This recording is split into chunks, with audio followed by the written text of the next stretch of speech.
All right. We begin today with chapter 43. This is right after the paper of answers spilled a bunch of rice and cured Hai's scars.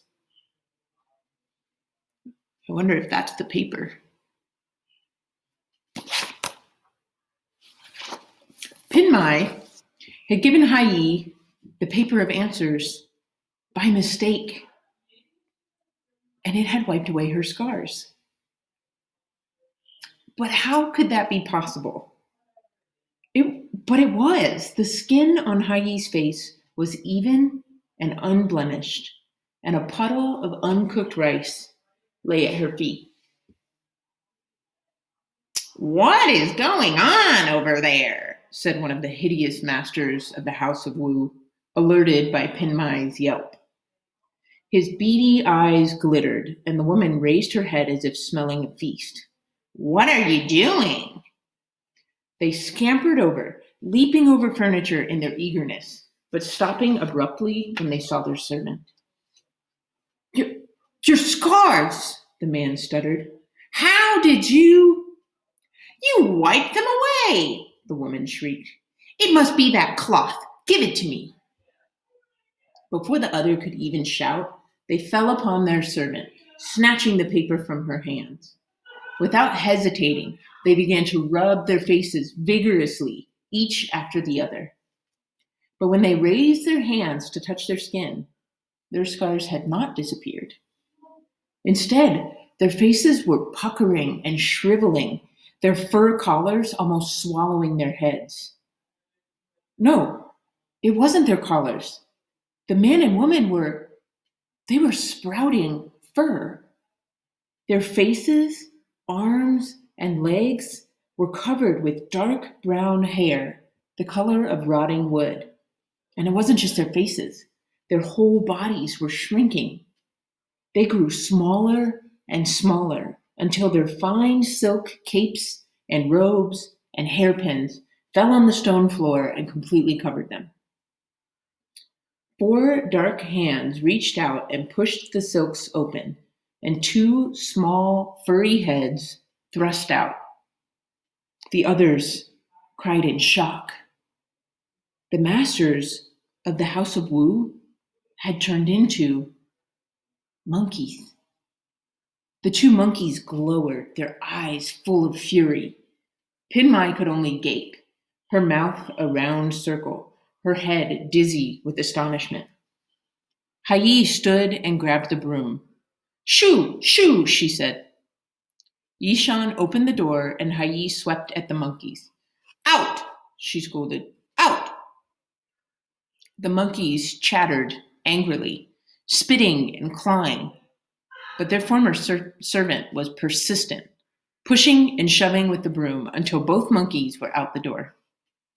Finally, the monkeys scampered into the snow-covered courtyard and over the wall, sputtering outraged noises. Pinmai continued to stare at them, sinewy black shadows against the snow. Before they disappeared behind the wall, one turned and shook his fist at them, a brilliant green flashing from its hairy arm. Yishan slammed the door. "Monkeys are always such a nuisance," he said, shaking his head. Chapter 44.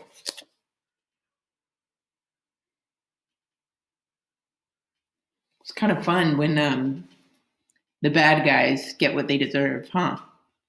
We call that poetic justice. When somebody who is doing something mean or unkind, they get something that you feel like they deserve. They get something bad happens to them. Chapter 44. Well, that was unexpected, Hai said with a broad smile.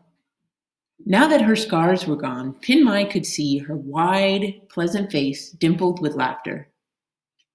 The woman swept away the broken bowl with a flourish, almost dancing with the broom. Still smiling, she looked at the others. "And what are your plans now, my friends?" "Well, First, we have to get out of this city, Yishan said. How far are we from the outer city gate? Oh, very close, the woman said, pausing in her sweeping to pick up the paper from the floor. She handed it back to Pinmai with another smile.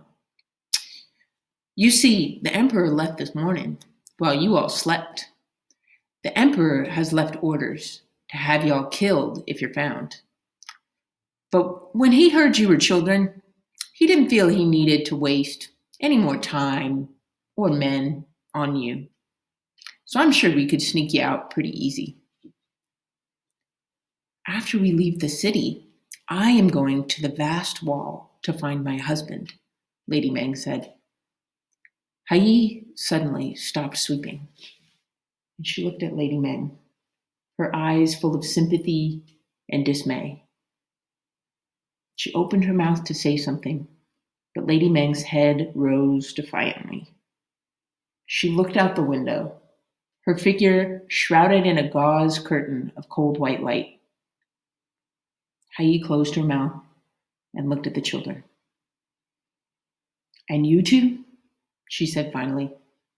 Surely you won't be going to the vast wall as well. Pinmai shook her head, but neither she nor Yishan gave any other answer. The dragon's pearl was not the luminous stone. Ama was not here. They had come to the city of bright moonlight for nothing. What were they going to do now?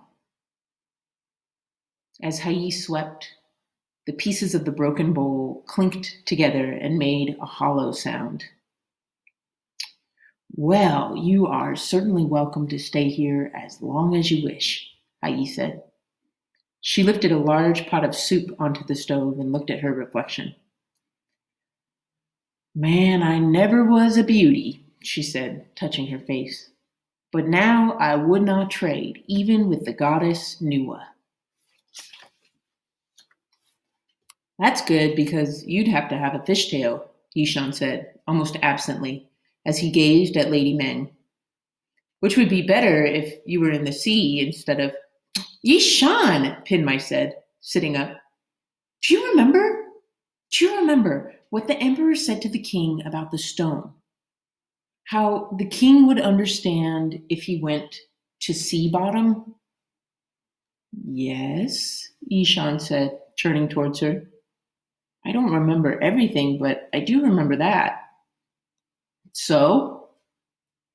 I think, Pinmai said, the emperor was saying that the luminous stone is at sea bottom. Yishan stared at her, a grin growing on his face. You're right, Yishan said. That must be where the luminous stone, whatever that is, that must be where it is. Let's go there next. But, Pinmai faltered, sea bottom is it's just part of Ama's stories. Could we really go? How would we even get there? Lady Meng looked up. I know how, she said quietly. Chapter 45. This is bringing us back to the Black Tortoise. It's another chapter that's in italics.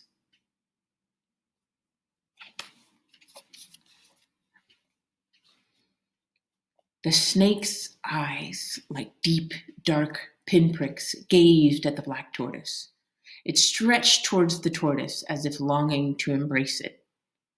The tortoise snapped, and the snake arched back, chastised. Go to the Sea King, the tortoise ordered, and tell him I need help. The snake nodded, its tongue flicking with eagerness. Without a sound, it turned and began to slither away with surprising speed. The tortoise fixed his gaze upon it, cherishing the only relief in that brilliant landscape.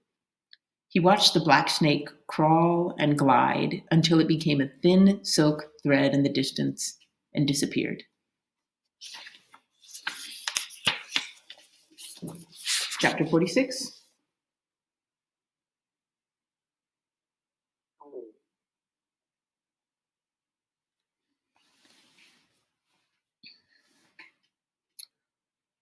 We need to wait for Bai Ma, Lady Meng said. They were already outside the city gates, safe from view. They had left the House of Wu quickly, Hai urging everything from dumplings to furs onto them.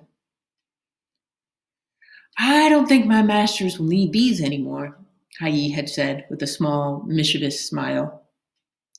Instead, Lady Meng had traded her fine clothes for the coarse garb of the servant herself, and Pinmai and Yishan had thrown various robes and cloaks over their colorful clothing. Leaving separately, they had attracted very little attention, and the gates had been easy to exit, just as Hai predicted. Bai Ma? The horse? Yishan asked. But he was put in the palace stable. Surely he couldn't. But before Yishan could continue, Lady Meng put 2 fingers in her mouth and whistled. It was a clear, lilting noise like the sound of a bamboo flute. In answer came the high whinny of a horse. Bai Ma, as if he had been waiting, galloped toward them from around the bend in the wall. When he reached them, he snorted as if he was laughing. I asked Yenna to let Bai Ma out of the city gates before I left, Lady Meng said, smiling at their astonishment. Yishan flung off the borrowed gray cloak and laughed. Pinmai smiled too. Without thinking, she reached to rub her bracelet that was no longer there. Lady Meng saw her. I'm sorry you gave away your bracelet, Lady Meng said. If I had my jewelry here, I could give you many more, gold as well as jade. Pinmai gave Lady Meng a small smile, the emptiness on her wrist heavier than any gold. Jade and gold? Pah! Scoffed Yishan. Who needs that? And with a flourish, he pulled a thread out of his fraying sleeve and tied it around Pinmai's wrist. I present to you this magnificent bracelet of thread, he said in a playful tone as he bowed. Wear it with pride, for it is priceless. Pinmai laughed. Stop teasing me, she said. But the red string did look nice, and her wrist somehow felt less bare. Despite his joking manner, Pinmai knew Yishan had given it to her in kindness, and it made her feel as if she were drinking a warm cup of tea. She smiled. Lady Meng looked at them wistfully. I wish I had a bracelet like that to give to my husband, she said sadly. Yishan turned to Lady Meng and bowed his head. I wish I could have given him one, he said. Pinmai watched the two of them, aware that something was being said that she could not understand. But before she could say anything, Lady Meng raised her head and said, Shall we be off then? They climbed onto Bai Ma's back, and Lady Meng urged the horse forward. Are we going to the road? Pinmai asked, as Bai Ma trotted onto unmarked snow. We don't need the road, Lady Meng said, clicking at Bai Ma to start him galloping. We're going to the sea. And that is where we stop for today.